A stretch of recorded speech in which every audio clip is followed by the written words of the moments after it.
Well, good evening, everybody, and welcome to Environmental Coffee House. I see that there's quite a few of you out there. Hi, Jen. Hello, my Hi, Candy. Jennifer. Oh, it's so nice to be here with you, Jen. It is so Oh, nice. And to see all of you out there in the chat. Welcome, welcome, welcome. I'm in a pretty good mood. You, Jen? How you oh feeling? yeah, I'm in a great mood. Great, great. Hi, Kim. Our Oh, our wonderful mod Kim is here, and it's gonna be her yay! birthday. It's coming up, her birthday. Wonderful moderator, and we have a packed show and a video for everybody. And Jen, I don't know, you want to do your usual thing, and then we'll play the video, Yeah, and then we'll go through our news, our Arctic and absolutely. Antarctic, and oh boy, lots of stuff Right, going on out there. right. Oh, there sure is, and everything we've got is like completely current and up to date. Yeah, it And one of is. the ones from the BBC is only like 2 hours old. So Yeah. we are going to have an ice night here. Ice in the north, ice in the south, and military in Russia thrown into it in the ice. So, with no further ado, we've got a couple of articles here from the Barents Observer. The first one Yes. is an update on Nornical.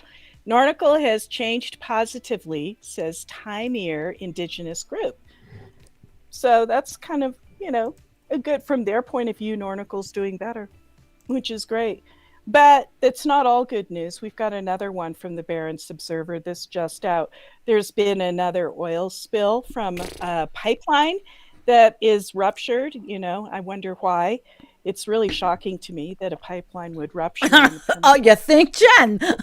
Yeah, Oh boy. I mean, pipelines, they're infallible. exactly, exactly. Gosh. Komi authorities declare emergency after oil spill. So we'll be covering that. And that's by our good friend Tomas Yes. Nelson. We love Tomas. Yes, we do. Then this just out, this from the BBC, Nord Stream 2, Biden waives US sanctions on Russian pipeline. More pipelines. We're never going to Yeah, get rid of them. it's No. horrible, isn't it? So then we've got one from AP News, and this is a Russia military article.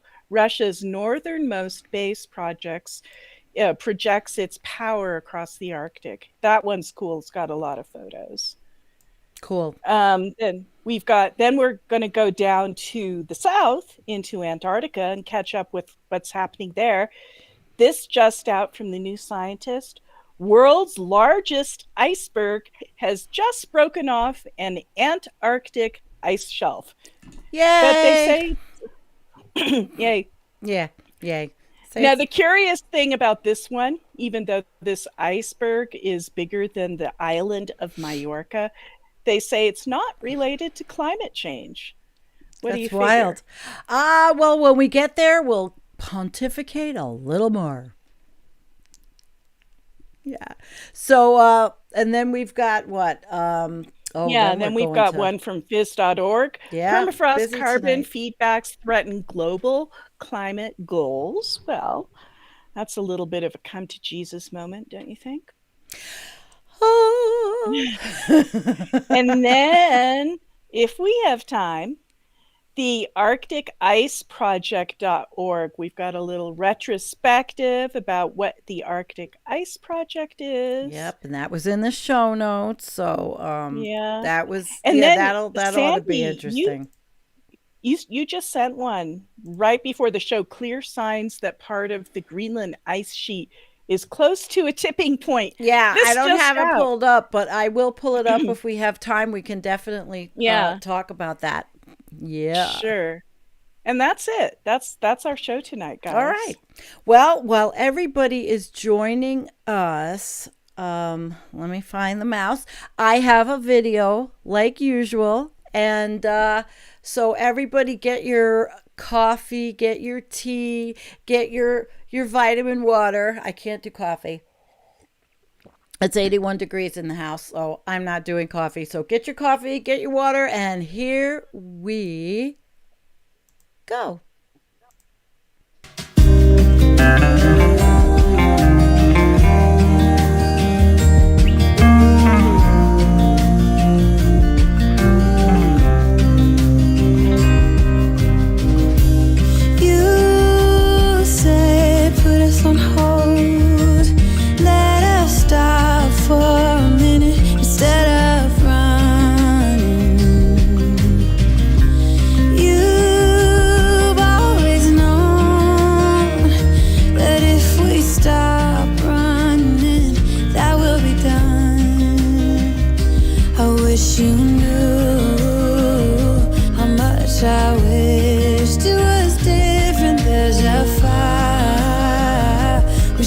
put on.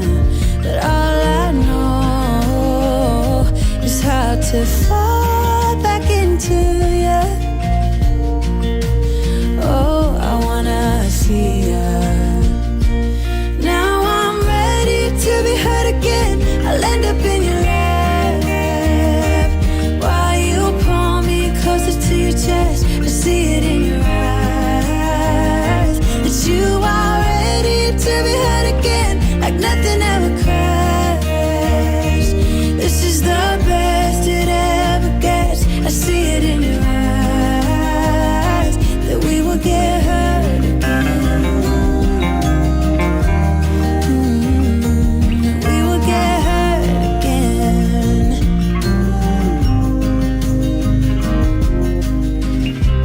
I said put us on hold. Let us stop for a minute. I'm done with running. I've always known that if we stop running, that will be done. I wish you knew how much I wished it was different. There's a fire we should put out, but all I know is how to fall back into you. Oh, I wanna see ya. Now I'm ready to be hurt again.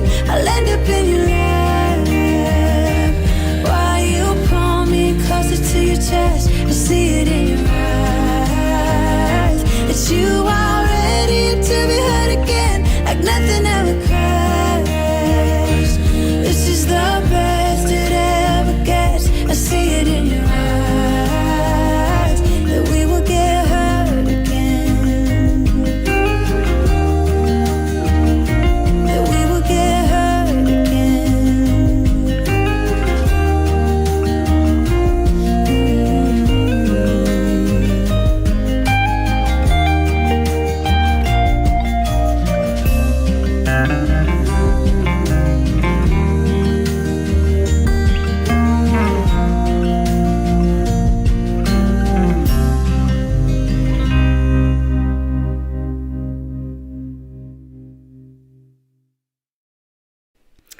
Well, guys, Yeah.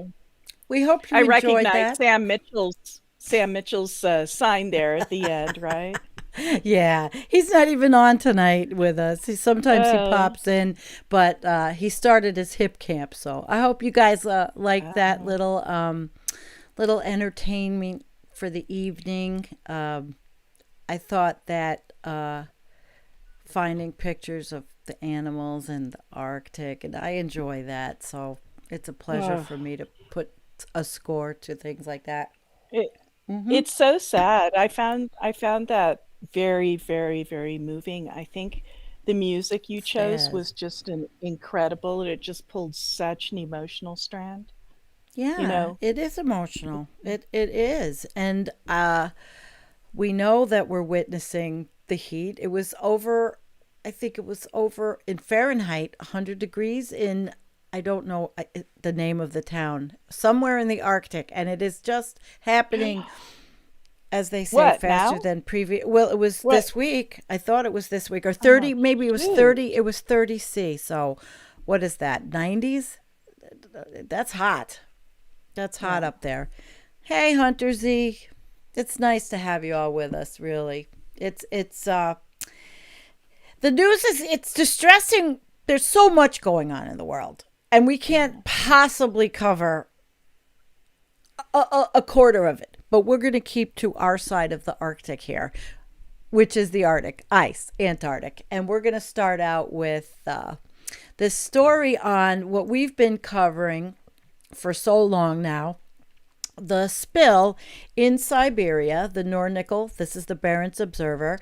And they're saying that the Tamir indigenous group up there are seeing positive changes in policy and approaches to interaction with the indigenous minorities, said Grigory Dyukarev, head of the Association of Indigenous People of North of Tamir Peninsula. So that's a good step. It's not, I mean, out of something horrible like the spill, that's a good step.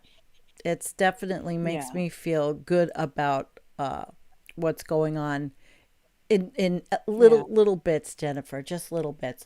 So it's a year. It's already a year, Jen. Wow. God. A year since this And has we've happened. done so many stories about that tank Yeah. rupture. I just can't believe it's a year. And they said, what was it, 20,000 tons of diesel? Yep. And it was. It was a lot of money they had to pay. And I suppose you could say that the company, maybe they did get a little humble. I don't know if these companies, they're, it's a company controlled by some of Russia's richest oligarchs. So they're saying here, the Barron's Observer, and who wrote this one? Thomas wrote this one, that it was a wake-up call. It was a big wake-up call. I wish the United States would have wake-up calls like when there's these spills all over the Cancer Alley and horrible things that happen in Louisiana here. But so they have agreements. And together with the communities and the organizations, Nornickel has developed a 5-year development program. And it's going to be 2 billion rubles. You guys could figure that out yourself. And it'll have funds for new houses in the villages, transportation, development of community crafts, and assessment of commercial resources for fish and deer, because hunting is a very big thing there. This is an indigenous culture who depends on the animals in that area. So he says that these are obligations, and I think he's a very colorful individual, wouldn't you say there, Jennifer? Yeah, he sure looks pretty colorful. Yeah, Tomas beautiful. took some great pictures down there of the smokestacks. He did? If you go further down. Yeah, because that wasn't the Oh. end of the article. Okay, that let's was go. just like the beginning. All right, so we're There's going to some go. really good photos in there. So they're talking about the what's going on and what Nornickel did, but let's go down to the pictures. Am I missing pictures? Because there's a problem. It looks they're not showing up. Down. See? They're not showing up. I'm worried about the pictures are not showing up. And yeah, I don't know. You're not sharing your screen, by the way. I'm what? Oh, You're I'm not sharing showing your the screen. screen. Oh, I was showing us. Oh, Jennifer. Oh. They had to look at our faces for a while. If you keep going down. Yeah, the pictures like aren't keep going showing down? up. See that? Oh, See that? no. I don't know Yeah. if I don't know if that's my connection. I didn't do a speed test. Oh. But of course, like always, it's live. And with live, you just never This know. is live. Yeah, let me refresh it and we'll see. Oh, look. All I had to do was That's the one I was talking about. That. refresh. Okay, we refreshed. So That smokestack one. look at that. It's like God, it's ugly. that's up in Norilsk. Yeah, That's how Norilsk looks. it's ugly as hell. But and it's not going to get any better because there's more pipelines happening. But they said there are 10,000 indigenous people living in the Tamir Peninsula. The Nanates, the Dolgans, the Nagansons, and the Enets. And I probably botched my pronunciation, but the indigenous people everywhere seem to be most beautiful. So Norilsk, but they have to live with the massive air pollution. 175,000 people, but it's Can always you imagine how sad it would be to be there, like to be an elder and have lived there your entire life? Yeah. And maybe like when you were a boy or a girl, when you were a youngster, you used to kind of run wild with like the reindeer and the streams and the fish. And then this mess and then comes. you saw this like encroaching, and then it just becomes a filthy mess of smokestacks. There you go, Jen. Filthy mess. I wish I had that. Who is that actor? Filthy mess. I'll have to find some more sound effects besides the toilet. Okay, so here they're talking about, well, it's natural for Native people to cooperate with big business for the sake of preserving the culture, and loyalty can't be bought. He says funding by a large company of projects for the development of everyday life, crafts, and culture of the indigenous people, and payment of compensation is a generally accepted world practice. So that does not mean they buy someone else's loyalty or soul. So I'm happy to I'm happy that this is happening up there, and we don't need to go too much farther into this one other than that there's a little shred of good things that are coming out of this. And yeah, well, it's nice that they're giving back. They're giving back under pressure, of course. It had to go to court. That was wasn't the legal system involved they did. in that? Oh, yeah. Oh, yeah. Absolutely they did. Yes. Yeah. The legal system there. Yep. And then we segue, guys. We are segueing over to an oil spill. Here we are. Isn't that wonderful? And an oil spill definitely does get the environmental coffee house flush of the day. There you go. It sure does. It sure does. An oil spill. So this was in, look at that. This is disgusting. It was a broken pipeline, and it has caused the oil to leak out to the northern Russia Kolva River in the border area between Nene and Autonomous Okrug and the Komi Republic. And I'd love to see if there's a map. So this was on the 15th. We'll have to follow up, Jennifer, like we usually do with these things. And they made it an emergency. It's a big emergency. So they have to have cleanup work on the riverbanks, and it's in full swing right away, led by the Regional Department of Russia's Ministry of Emergency Situations. That sounds funny. Russia's Ministry of Emergency Situations. Yes, it was discovered when an oily film from the water was seen earlier. And let's see, oil boom. They got oil booms. I want to see if this video will work. Let's see if we can see this and the system audio play. Tell us, guys, if you can hear it. I can hear it. Cool. I'm going to see if I can make it bigger. Okay. So that's where it was. You guys can hear it? Tell us yes or no.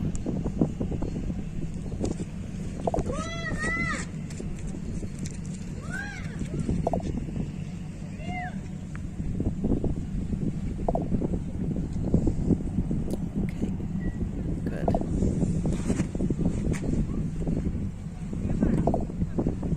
What a shame.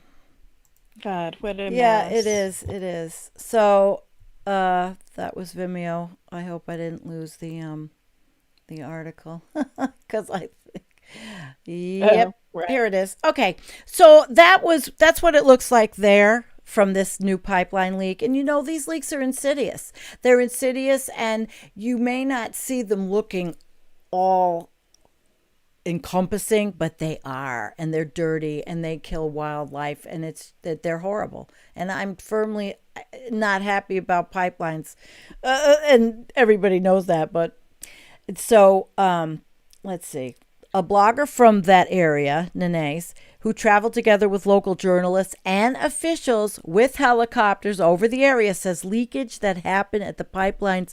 It happened at the pipeline's booster pumping station number 5 is now sealed and repaired. All right. So if it's a citizen, then it could be true. They fixed it fast. He says that preliminary estimates indicating that some 3 tons of oil have leaked out into the river, while another 4 tons remain on the ground. It's gross. The contaminated soil will have to be removed, and like all these cleanups, the Culver River, it flows into the Usa River, which again flows into the largest Pecora River, traversing through the Nene-A-O before flowing out to the Barents Sea coast north of Naryan Mar. I wish I had pulled up a map, but and oh, they're also having a criminal investigation. Okay. Woohoo. So maybe what's happening there is akin to finding these companies negligent because they're maybe the Russians are realizing this is just not cool. It's just not cool. So in Moscow, and without mentioning the ecological emergency in the Northern Republic of Komi, the oil company's president, Vazhit Alekbarov, signed a cooperation agreement with Russia's Minister of Emergency Situation, Evgeny Zinechev. The deal stipulates how the parties will work together on protecting the population from natural and man-made emergencies. So the most contaminated parts of the Kulva River are near the town of Usinsk, often referred to as the oil capital of the Komi Republic. So the town, it made worldwide headlines in 1994 as more than 60,000 tons of oil leaked out from a broken pipeline. The spill was one of the most serious environmental disasters in Russia in the 1990s. And I know Gazer said they are the most economical way of transporting liquids and gas, but not the most eco-friendly. No, they're not. And I don't think they're, in the United States or where they go underneath mountaintops to blow them up. I'm not so sure that's so wonderful. Oh my. Thomas took this picture of the capital of that area and comes only months after, major oil spill months. Oh boy, these people have a Save the Pecora committee. So they're very much just like us. They want to save they want to save the land from these corporations and pipelines and leaks and all this other mess. Yeah. That's basically it is. They care worldwide when it affects them, of course. A lot of people, if it doesn't affect them, they don't know. So we are going to segue into another pipeline. This has political ramifications, Jennifer, that we could just, talk about a little Absolutely. bit. Nord Stream. Biden waives the U.S. sanctions on the Russian pipeline. A lot of people not so happy about this. And you look at that, the pipeline goes underneath that water, and they Oh, waived the sanctions, and it is controversial, because the thing is, we're not going to have that one from Canada in our country, but it's okay. Let's do this. But I guess it's diplomatic. oh my God. It's diplomatic. The U.S. And it's huge. It goes It's all the huge. way from the German seaport of Greifswald, and it goes all the way under that sea. I guess that's the Barents, right? Oh, It's it's the Baltic, Baltic Baltic Sea. Sea, The all the Baltic way Sea. to Yeah. Russia, Viborg. Yeah, it's a big deal. Wow. It's a big deal. And I guess it's a big money deal. A lot of people are saying, oh my God, it's going to make the Russians, whatever. That's not the point for me. They lifted the sanctions, and the move came in a report on Russian sanctions delivered to Congress on Wednesday. And critics say the pipeline is a major geopolitical prize for the Kremlin, but the project, which would take gas from the Russian Arctic under the Baltic Sea to Germany, is already more than 95% complete. And I don't know, I didn't study the region, Jennifer. I studied the United States pipelines extensively Yeah. back in 2016 for Real Progressives when Standing Rock was going on, but I really don't know what other kind of pipelines are under anything in Russia and Europe, but under the Baltic Sea. It just seems to me that a break, a leak, whatever, it could be catastrophic. Well, I mean, the thing is, nothing lasts forever. It's just a No, matter of when. like here, I line mean, yeah, five in exactly. in Exactly. that everybody's fighting. Yeah. Or is it line 3? It's Oh. the one that goes under the Mackinac Straits in Oh, yeah. Michigan. I mean, nobody likes them, nobody wants them, but the oligarchs.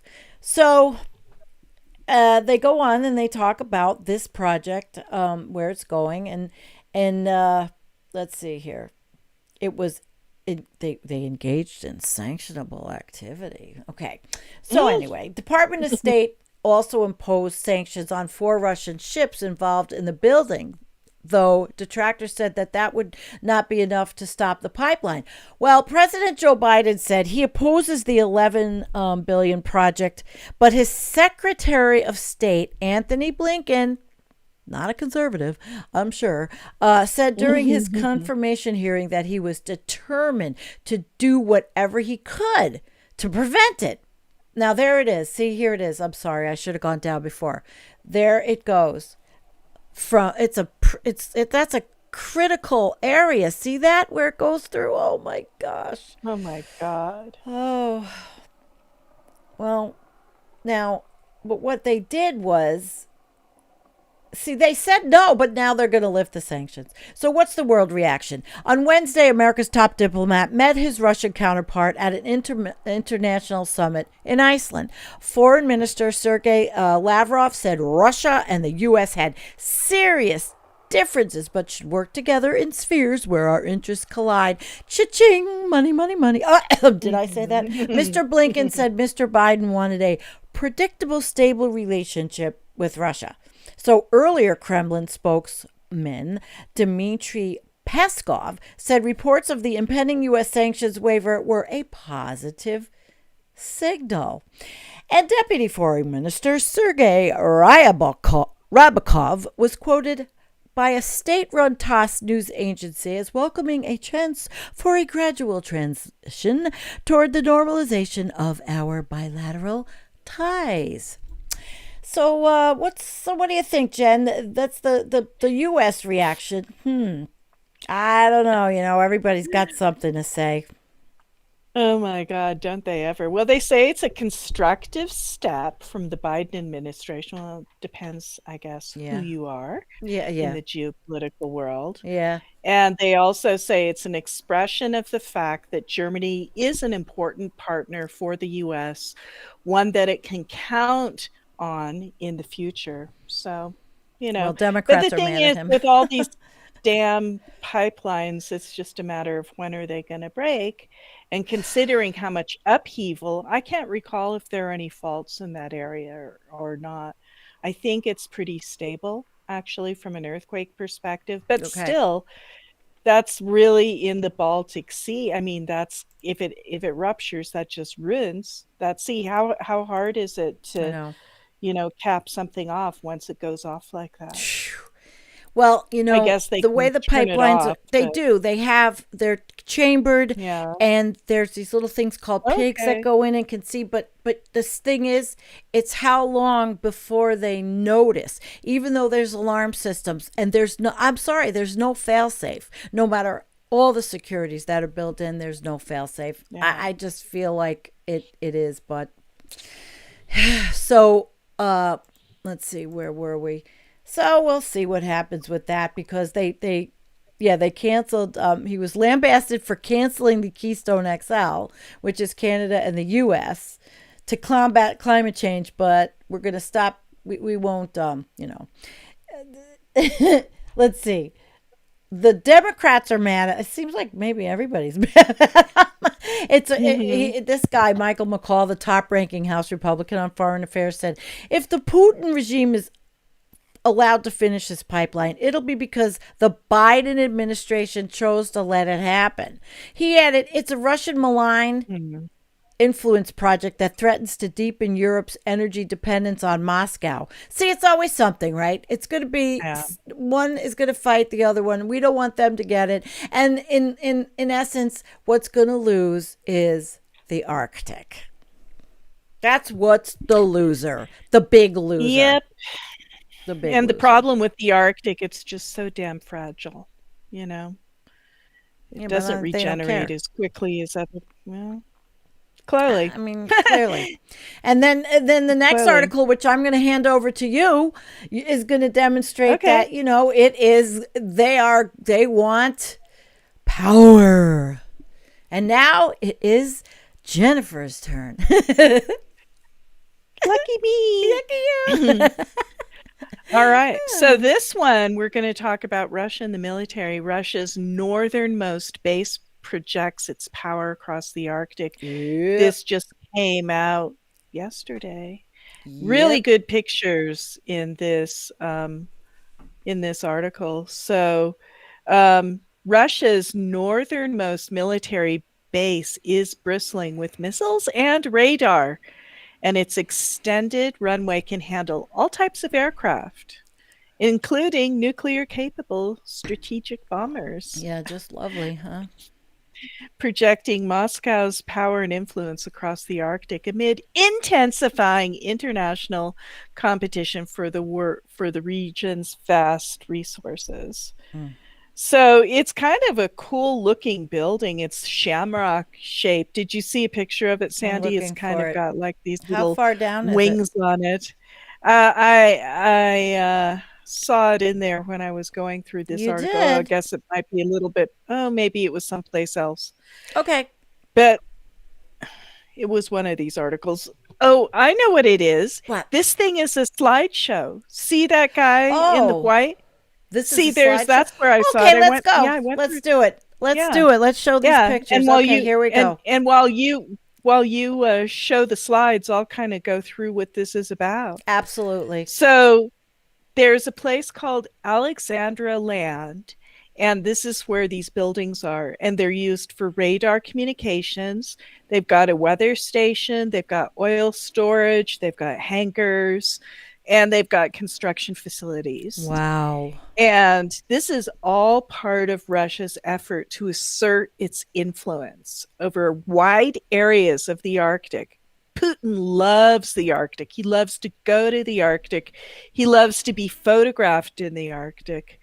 So this is just like right up his alley. Yeah. And they see the Arctic as a major, major strategy point. They've been putting a lot of energy into it since the 60s, I guess, but it's really ramping up now. And so this shrinking, we all know that the polar ice is shrinking in the Arctic, on the Arctic Ocean. And this warming planet of ours offers new opportunities for resources and shipping routes. Yay! Oh, Lord. Yay. So who's going to benefit most from this? You guessed it, China. So China has shown an increasing interest in the region, and it's believed to hold up to 1/4 of the Earth's undiscovered oil and gas. Also, there are methane deposits, but let's not talk about that. Because it's too controversial to talk about. Because lots of people like to pretend that it's actually not there. So all of this is causing a lot of tensions between Russia and the West. And there was a meeting, I guess Thursday, it's going to be in Reykjavik, Iceland. And Moscow is going to take a rotating chairmanship of the Arctic Council.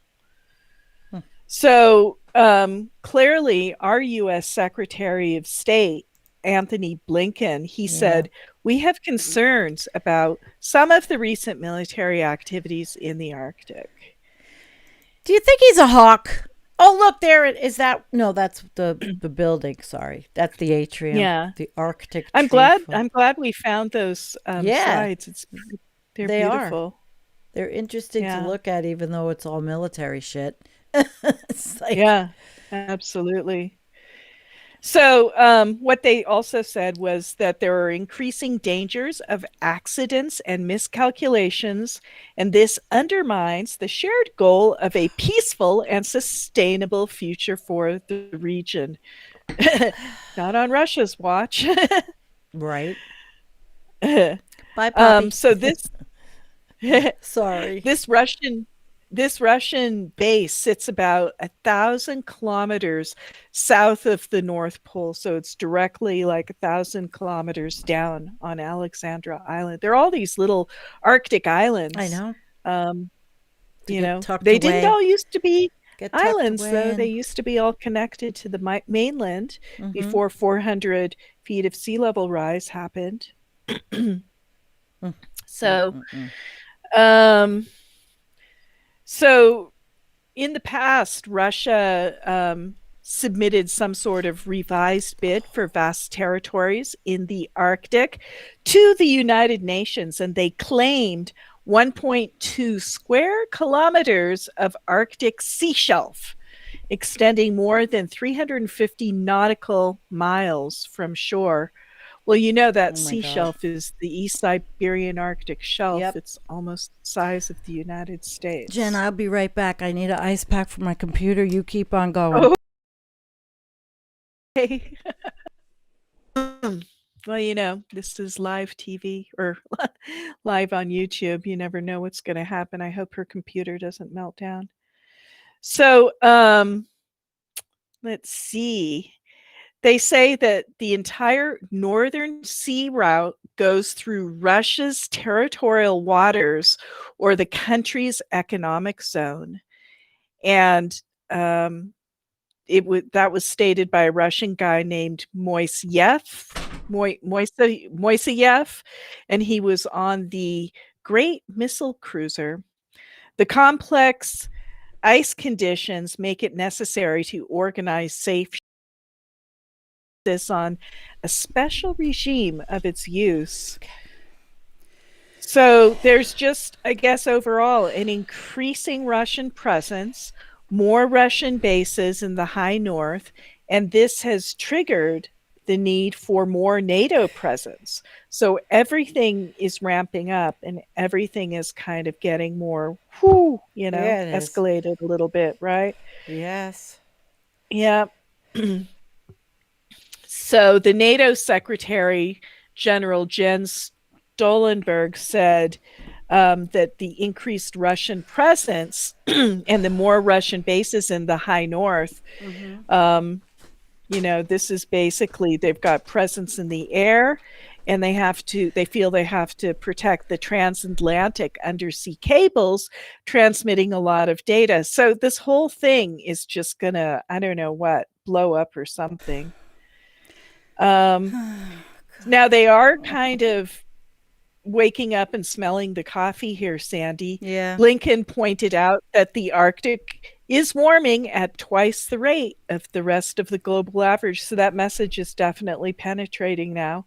But do you think these Russian officers care that I'm showing on the screen? Well, they just look at it as an economic opportunity. Yeah. I know.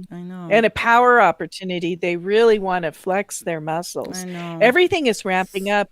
I guess it was like on one of these Atlantic Council meetings that you sent me, the one that Tomas was on. Yep. There was a woman on there, and she said she was seeing like all these big Russian military vessels going back and forth and stuff like that. I don't know if you remember that. I do. Yes, she said. Yeah. I think, wasn't she from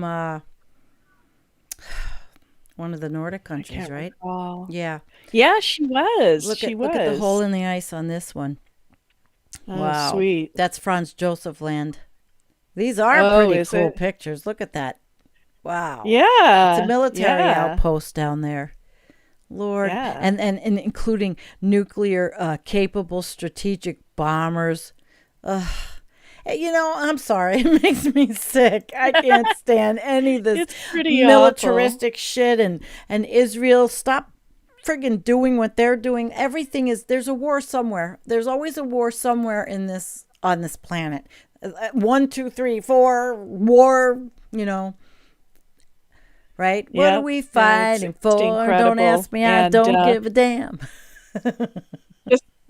Just this last March, Russian military conducted drills and with ground troops and a pair of MiG-31 fighters flying over the North Pole. So they're just going full throttle. Full throttle. And The exercise also saw 3 nuclear submarines smash through the Arctic ice next to one another in a carefully planned show of force.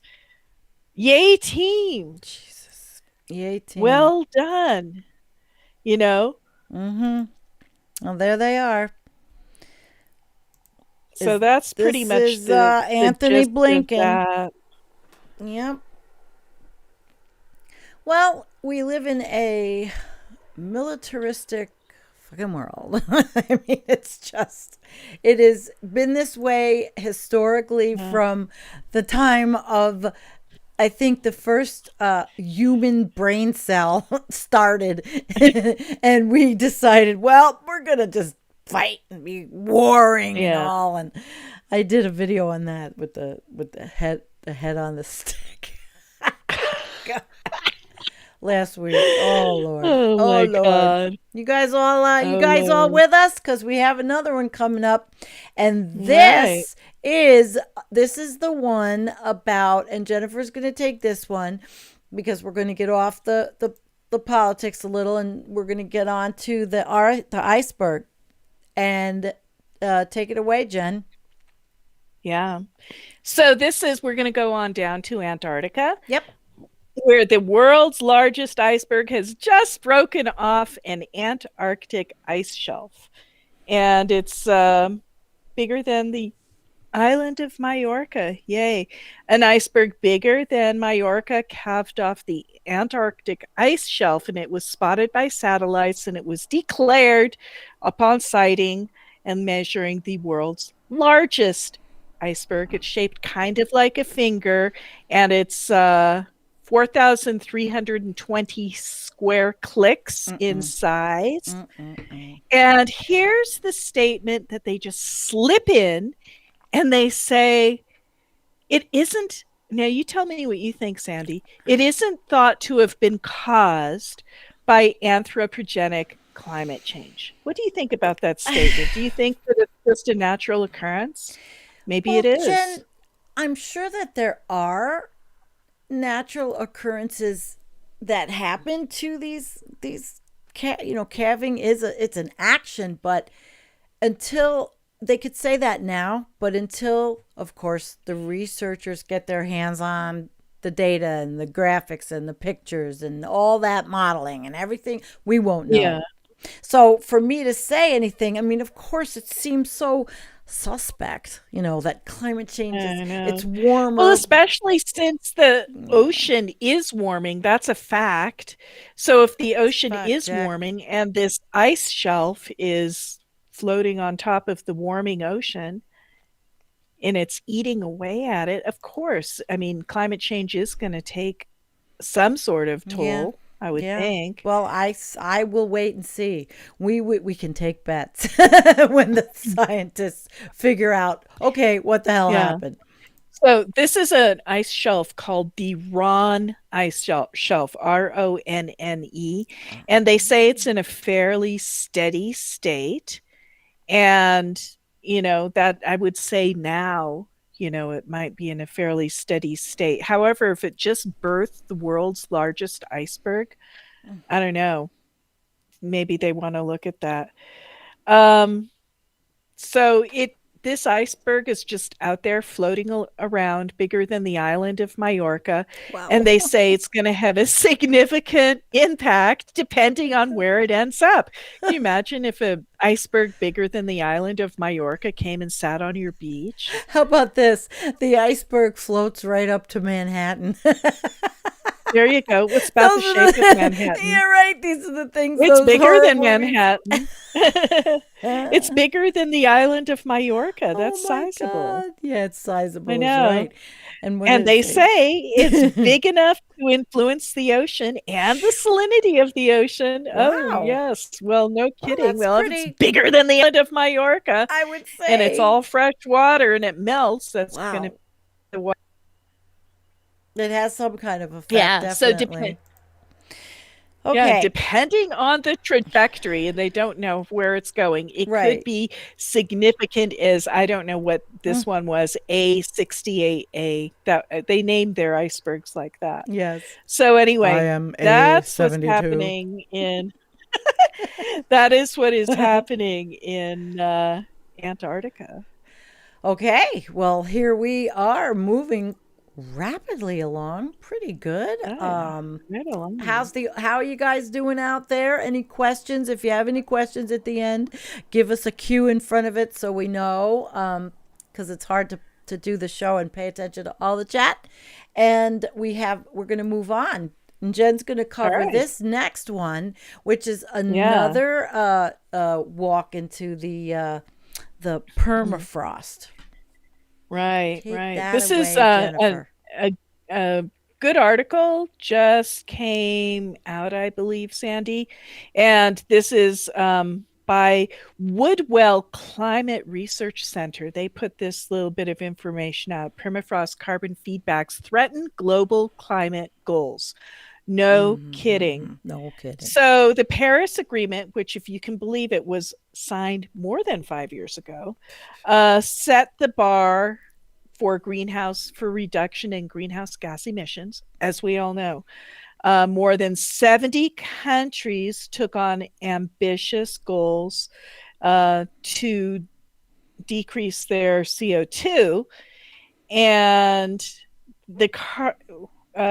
this new paper that was released in the Proceedings of the National Academy of Sciences argues that the carbon budget these commitments are based on does not take into account the latest science on Arctic feedback loops. Oh, Sandy, Right. if I had a nickel for every time somebody didn't take into consideration Arctic feedback loops, I think we could fund your, give me a coffee or buy me a coffee.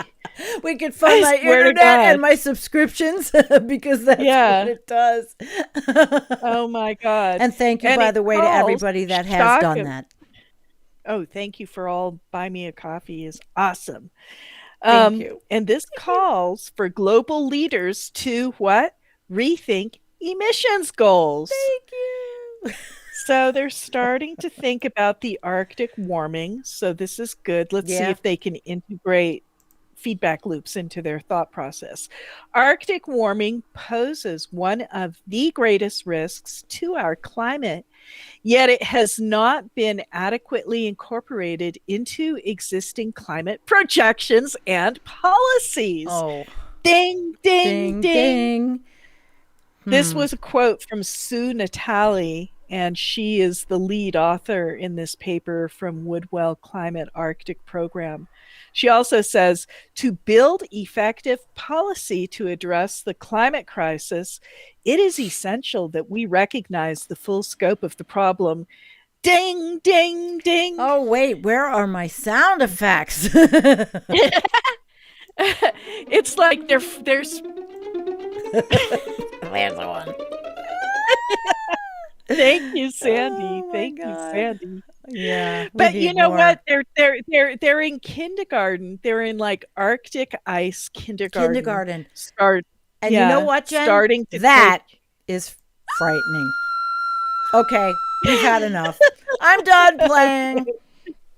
Because this is actually pretty serious shit.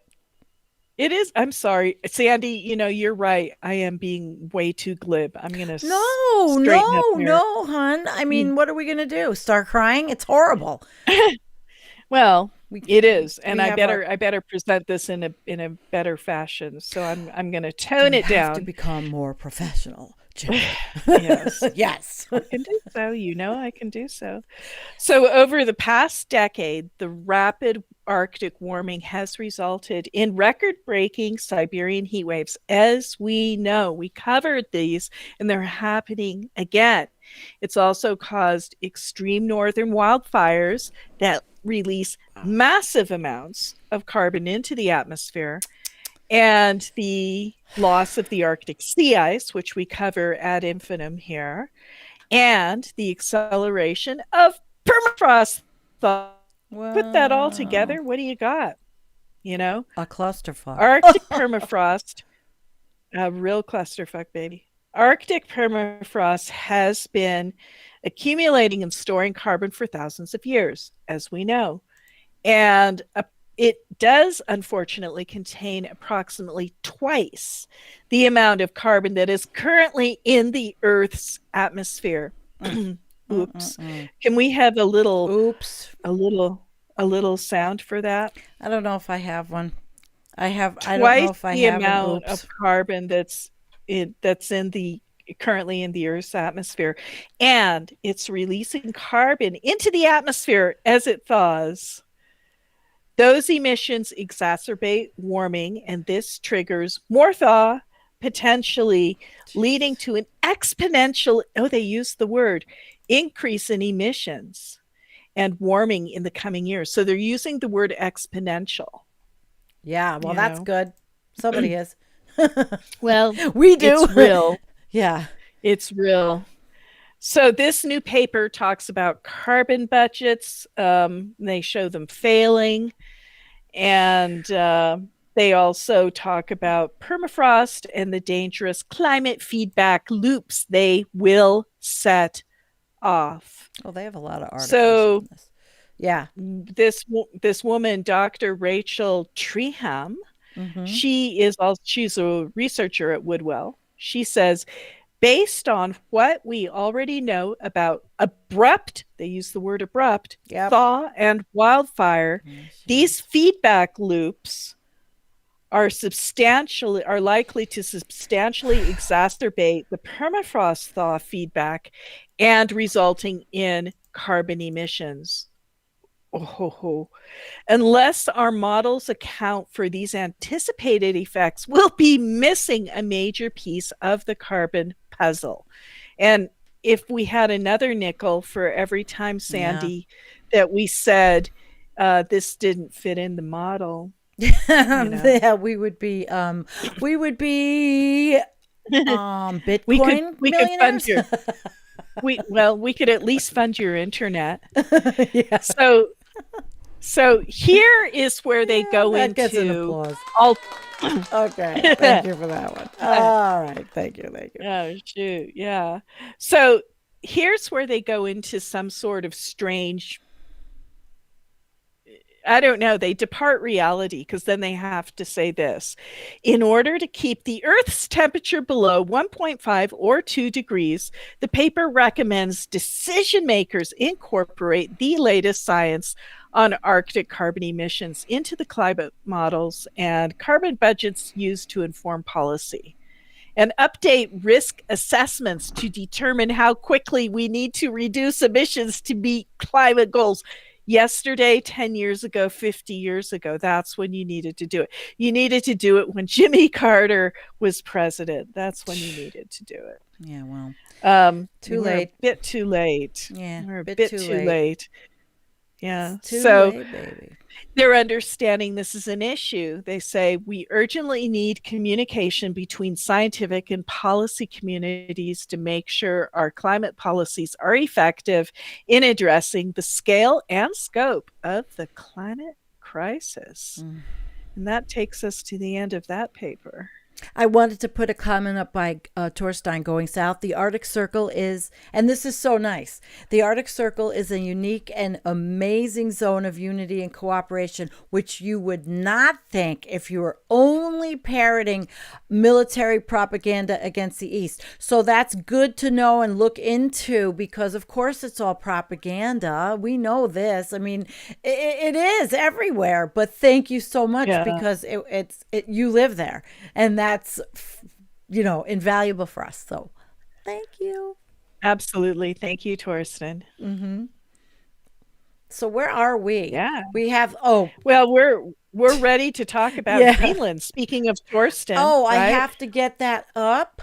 So why don't you set it up before I pull it up, and then we have this article on Greenland, and let's see, Jennifer.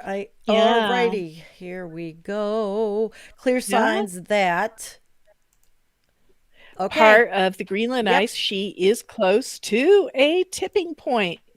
I am shocked. This came out 2 days ago, so this is hot off the press. Yep. So there's been a new analysis of the melt situation on the central western Greenland ice sheet. This analysis reveals clear signs of tipping. And once those ice sheets tip, and I think it's already happening, it's just manifesting now. It's not like they're going to freeze again. So it just continues. Nice graphic. Yeah. So they got some data from the Jakobshavn drainage basin in the central west Greenland ice sheet, and this reveals distinct mark of this part of the ice sheet having reached a tipping point. So this is the conclusion by Nicholas Boers from Potsdam Institute for Climate Impact Research, and this is a German outfit, research unit, and another guy from the Arctic University of Norway, and they teamed up and did some studies on the melt rates of the ice sheet height changes during the last 140 years. Wow. Yeah, so that's actually going back pretty much as far as they can go, I think. See how it's reacted that long. So they propose close monitoring of the Greenland ice sheet to assess the situation. And they work with the outfit PNAS today and coordinated it with the University of Copenhagen in Denmark. Great. And the Potsdam Institute for Climate Impact Research in Germany. So they compare it, they go back to 1880, and they compare it to the corresponding model simulations. And what they have concluded is that this part of the Greenland ice sheet is losing stability. And this is consistent with the idea that it is very close to tipping into a state of accelerated warming, regardless of whether the Arctic warming trend is halted in coming decades. And that's wishful thinking, because that's not going to happen. Yeah, and we're going to see wishful thinking right after this article. Yeah. We're going to see the Arctic Ice Project. Wishful thinking. I'm moving us around. You should call it the Wishful Thinking Arctic Ice Project. Yeah, right. So yeah. Where are we on this one? Well, they're beginning to see large-scale destabilization, and they see it at the regional level, but they're also looking for longer-term data for the rest of the ice sheet at large. This was said by Nicholas Boers, Dr. Nicholas Boers. They state that the ice sheet can only maintain its size if the loss of mass from melting and calving glaciers is replaced by snow falling on its surface. It would have to take a lot of snow for the amount that it's melting. I tell you what, it'd have to be a blizzard up there 365 days a year.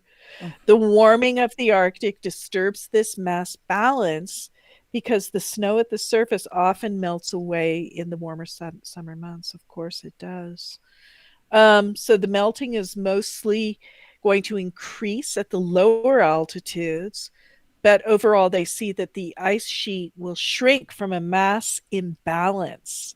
So they see a positive feedback mechanism. Yeah, see, people are talking about feedbacks in ice. There you go. So this feedback has to do with, as the ice sheet lowers, its surface is exposed to higher average temperatures, leading to more melting, further height reductions, and correspondingly accelerated mass loss. In other words, it's shrinking.